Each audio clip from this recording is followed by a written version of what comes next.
नमस्कार. मी सूरज. आज आपल्या जर्नी टू रिकव्हरीच्या नवीन भागात आपल्या सर्वांचं सहर्ष स्वागत. आज आपल्यासोबत आहेत किरण मॅडम. किरण मॅडम ह्या नांदेडला राहतात. त्या योगा शिक्षक आहेत. तर त्यांनी आपल्याकडून ट्रीटमेंट काही घेतल्या होत्या. त्याच्या संदर्भात त्यांचे अनुभव आपण जाणून घेऊया. नमस्कार किरण मॅडम. नमस्कार. मॅम, तुम्ही कशा संदर्भात आमच्याकडे ट्रीटमेंट घेत होता आणि त्यातून तुमचा अनुभव आम्हाला सांगा. मी अमोल सरांकडे स्पाईनच्या रिलेटेड आणि माझ्या कमरेच्या रिलेटेड मी ट्रीटमेंट घेत होते अमोल सरांकडे. तर मला अमोल सरांचा अनुभव हा अतिशय चांगला आलेला आहे. खरं सांगायचं तर माझी आणि प्राणिक हिलिंगची ओळख, मी योगा टीचर असल्यामुळे मला तो सब्जेक्ट आहे प्राणिक हिलिंगचा. आणि मी एक्झाम साठी नाशिकला गेले असल्यामुळे तिथं मला प्राणिक हिलिंगची ओळख प्रॅक्टिकली पण झाली.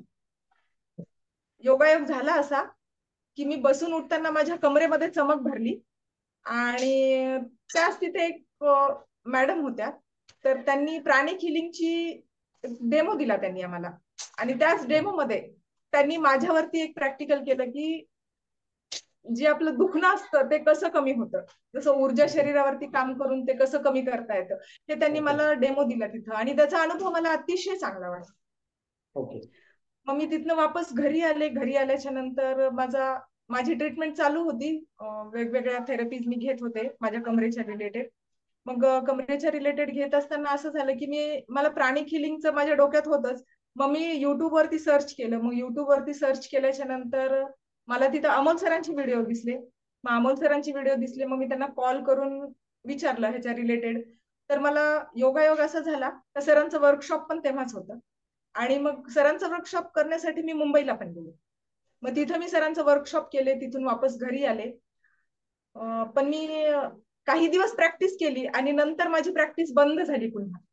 मग ते बंद झाल्यामुळे ट्रीटमेंट तिकडे चालूच होती माझी वेगवेगळ्या थेरपिस्टची. पण प्राणिक हिलिंगची प्रॅक्टिस माझी थोडी बंद पडली त्याच्यात.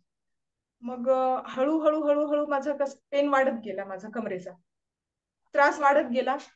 काही काळात बंद व्हायचा, काही पुन्हा स्टार्ट व्हायचा. मग त्यानंतर मी एक थेरपी घेतली. मग त्या थेरपीमध्ये असं झालं का मला पूर्ण माझी पाय जे आहे ते ताकद गेल्यासारखी, कमी झाल्यासारखी वाटत होती. मग मी डॉक्टरांना दाखवलं, एक्सरे पण काढले. आणि त्याच्यानंतर डॉक्टरांनी सजेस्ट केलं की तुम्ही MRI काढून बघा, त्याच्यानंतरच आम्ही तुम्हाला सांगू. बहुतेक नस वगैरे दबली असावी असं त्यांचं म्हणणं होतं. MRI काढला. MRI मध्ये असं दिसलं की माझी 2 मणक्यामधली जी गादी आहे ती पूर्णतः दबल्या गेली. मग डॉक्टरांचं म्हणणं असं होतं की तुम्हाला ते ऑपरेटच करावं लागेल, त्याच्याशिवाय पर्याय नाही.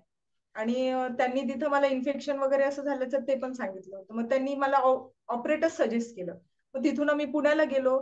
हैदराबादला जाण्याचा सुद्धा विचार केला. मी वेगवेगळ्या डॉक्टरांची ओपिनियन घेतली की काय म्हणतायत. सगळ्यांचं म्हणणं असं आलं की तुम्हाला ऑपरेटच करावं लागेल. ओके. न्यूरोसर्जनला सुद्धा दाखवलं.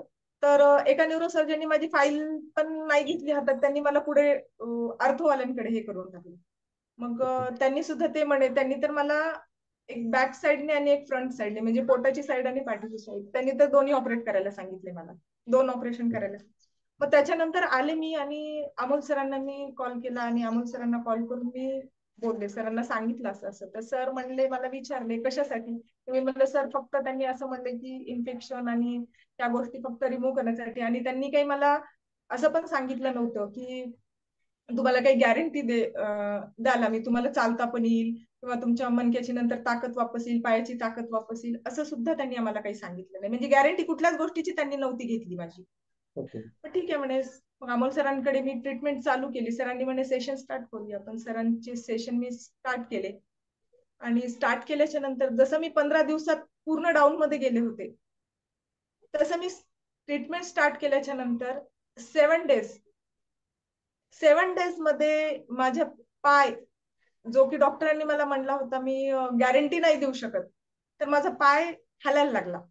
म्हणजे मी मुवमेंट स्टार्ट केली थोडी थोडी, म्हणजे माझा पाय हलायला लागला. तो जो की मी पाय पूर्ण हाताने उचलून ठेवायची अशी साईडला, त्याला ओके. म्हणजे त्याला मला हलवताच यायचं नाही तो पाय. दोन्ही पाय तसे व्हायचे. आणि वॉशरूमला जाताना आणि बाथरूमला आंघोळीला नेताना माझे मिस्टर मला टोटली हातावर उचलून न्यायचे. म्हणजे मी खुर्चीतच बसून होते. पूर्णतः तो माझा पाय हलायला लागला. आणि त्यानंतर मग त्या दिवसानंतर मी हळूहळू हळूहळू माझी रिकव्हरी, हळूहळू बनण्यापेक्षा मी तर खरं सांगेल की खूप फास्ट रिकव्हरी झाली माझी. हळू पण नाही अच्छा. म्हणता येणार ह्याला.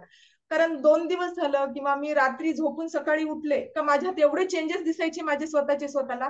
ज्या पद्धतीने मी बॅक गेले होते पूर्ण डाऊन मध्ये, त्याच पद्धतीने मी वरती आले. एकदम म्हणजे मी सांगू नाही शकणार की एवढा मी म्हणजे जसं मिरॅकल पाहतो ना आपण एखाद्या गोष्टीचं, ते नक्कीच. माझ्यासोबत झालेलं आहे असं मी नक्कीच. म्हणेन. खरंच. आणि मी काहीच काम करू शकत नव्हते किंवा काहीच म्हणजे टोटली मी पूर्ण एका जागी बसून होते. तर आज मी माझ्या मुलाला शाळेत सोडायला जाते. पूर्ण घरचं काम करते, सर्व पायऱ्या चढून जाते, चढून येते, गाडी चालवते. मी सगळ्या गोष्टी करते. ज्याला की मला बरोबर. डॉक्टरने सांगितलं होतं की तुम्ही अजिबात म्हणजे गॅरंटीच नव्हती दिली कशाची त्या ओके. गोष्टीला. तर मी ओके. ह्याच्यासाठी खरंच सांगू का अमोल सरांचे अतिशय जास्त धन्यवाद करते. आणि प्राणिक हिलिंगचे सुद्धा खूप जास्त धन्यवाद करते. आणि मी जी प्राणिक हिलिंग शिकले तर मास्तरांचं सुद्धा, मास्टर जॉक ऑफिसचे सुद्धा मी खूप आभार मानते की त्यांनी मला म्हणजे एवढा सुंदर मार्ग दाखवला आणि अमोल सरांची ओळख सुद्धा करून दिली आणि त्याच्यामुळे मला एवढं सुंदर म्हणजे आज मला सगळ्या गोष्टी मिळाल्या.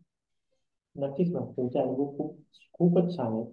आणि अशीच तुम्ही प्रगती करत राहा आणि आपल्या प्रेक्षकांना पण तुमच्या अनुभवांचा फायदा होईल. आणि असेच आमच्या चॅनलला सबस्क्राईब करा, लाईक करा आणि शेअर करा. थँक्यू.